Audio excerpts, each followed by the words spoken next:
that as they were the first ocean navigators, so also were they the first to combat with the ice. Long before other seafaring nations had ventured to do more than hug the coastlines, our ancestors had traversed the open sea in all directions, had discovered Iceland and Greenland, and had colonized them. At a later period, they discovered America, and did not shrink from making a straight course over the Atlantic Ocean, from Greenland to Norway. Many and many a bout did they have with the ice along the coasts of Greenland in their open barks, and many a life had been lost. And that which impelled them to undertake these expeditions was not the mere love of adventure, though that is, indeed, one of the essential traits of our national character. It was rather the necessity of discovering new countries for the many restless beings that could not find sufficient room in Norway. Furthermore, they were stimulated by a real desire for knowledge. Ottar, who about 890 resided in England at Alfred's court, set out on an errand of geographical investigation, or, as he says himself, he felt an inspiration and a desire to learn, to know, and to demonstrate how far the land stretched towards the north, and if there were any regions inhabited by man northward, beyond the desert waste. He lived in the northernmost part of Helgeland, probably at Bjarkøy, and sailed round the North Cape and eastwards, even to the White Sea.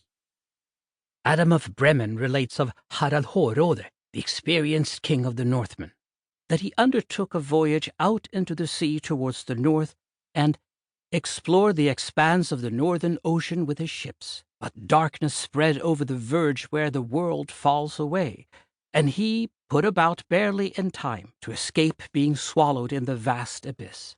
This was Ginnungagap, the abyss at the world's end. How far he went no one knows, but at all events he deserved recognition as one of the first of the polar navigators that were animated by pure love of knowledge. Naturally, these Northmen were not free from superstitious ideas about the polar regions prevalent in their times. There indeed they placed their Ginnungagap, their Niflheim, Helheim, and later on Trollebotn. But even these mythical and poetical ideas contained so large a kernel of observation that our fathers may be said to have possessed a remarkable clear conception of the true nature of things. How soberly and correctly they observed may best be seen a couple of 100 years later in Kongerspele, the Mirror of Kings, the most scientific treatise of our ancient literature, where it is said that, as soon as one has traversed the greater part of the wild sea, one comes upon such a huge quantity of ice that nowhere in the whole world has the like been known. Some of the ice is so flat that it looks as if it were frozen on the sea itself. It is from 8 to 10 feet thick, and extends so far out into the sea that it would take a journey of 4 or more days to reach the land over it. But this ice lies more to the northeast or north, beyond the limits of the land, than to the south and southwest or west. This ice is of a wonderful nature. It lies at times quite still, as one would expect, with openings or large fjords in it.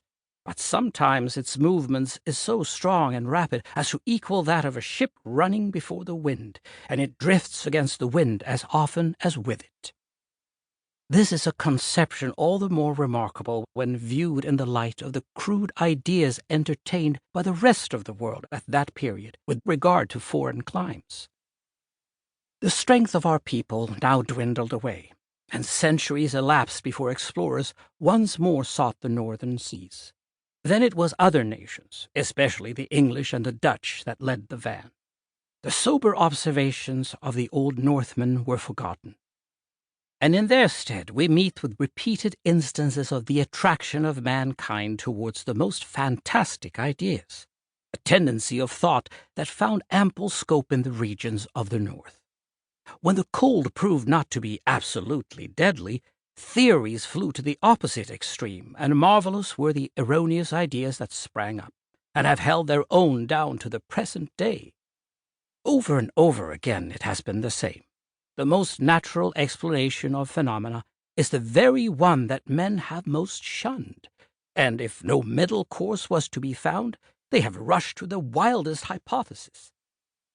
It is only